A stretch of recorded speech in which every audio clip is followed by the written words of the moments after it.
this adventure is so early up that calls our person from our morning rest.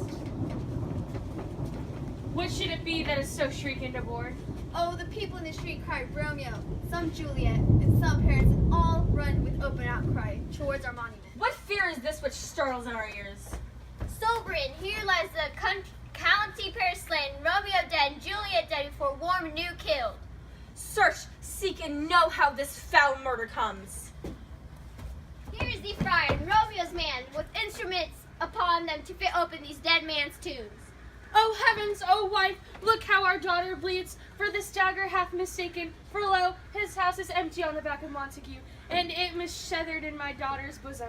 Oh, the sight of death is as a bell that warns my old age to a vulture.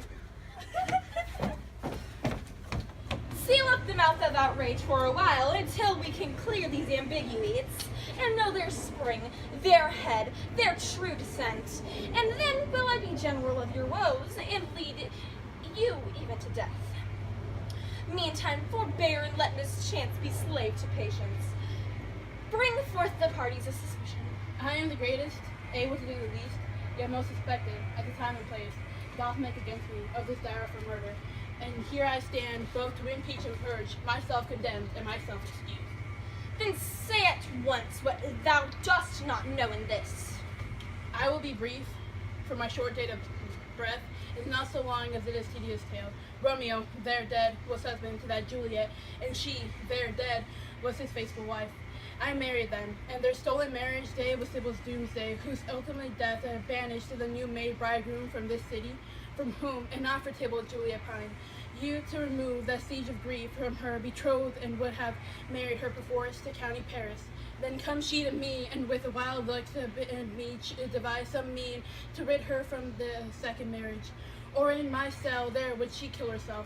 Then gave I her a sleeping potion which so took effect as I intended, for it brought on her the form of death. Meantime I writ to Romeo that he should hither come as this dire night, to help to take her from her borrowed grave. Being the time the potions of force should cease, but he which bore my letter, Friar John, was stayed by accident, and yesterday returned my letter back. Then all alone at the prefixed hour of her waking came, I took to take her home from Kinder's vault, and meaning to keep her closely on myself, that I conveniently could send to Romeo. But when I came, some minute of ere the time of her waking, here ultimately lay the noble Paris and the true Romeo dead. She waked, and I entreated her, come forth and bear this work of heaven with patience. But then a noise did scare me from the tomb, and she took the spirit would not go with me, but it seems did violence on herself, and this I know, and to the marriage the nurse is privy. And if aught in this miscarried my fault, let old my life would be sacrificed some hour before his time unto the rigorous service law. We still know thee for a holy man. Where's Romeo's man? What can he say to this? I brought my master news of Juliet's death, and then in post he came from Mantua to this same place, to this same monument. This letter he early bid me give his father, and threatened me with death going in this vault if I departed not and left him there. Let me see. Give me the letter. I was the county's page that raised the watch. Sire, what made your master in this place? He came with flowers to strew his lady, and bid me to stand aloof, and so I did. Along came one with light to open the tomb, and by my master drew on him, and I ran to call the watch. This letter doth of the friar's words, their course of love, the tidings of her death, and here is that he did buy a poison of a poor apothecary, and therewithal came to this vault to die and lie with his dear Juliet. Where be these enemies? Capulet, Montague, see what a scourge is laid upon your hate, that heaven finds means to kill your joys with love. And I, for winking at your discords too, have lost a brace of kinsmen. All are punished. Oh, brother Montague, give me thy hand. This is my daughter's jointure, and no more can I demand. But I can give thee more, for I will ray her statue in pure gold, that whiles Verona by thy name is known. There shall no figure at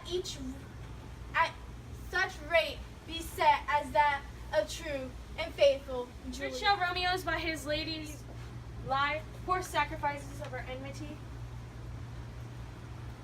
A glooming peace this morning with it brings. The sun for sorrow will not show his head. Go hence to have more talk of these sad things. Some shall be pardoned and some punished, for never was a story of more woe than this of Juliet and her Romeo. Aye, 'tis sprinkling, my children. I was Nuns. I am a man! There's no Thou art babies. what? Well, I mean, some of us can be. Alright. Okay. Go. Okay. Shall see. Peter! Just read it. Can you not read? Can you not read a comma? A coma. A Comma. I know, I'm next. I can't read a coma. A coma. Okay. No, literally slowly. Next. I will be brief for my short. What was that language I just spoke? It came from my mouth. Gross. That's inappropriate.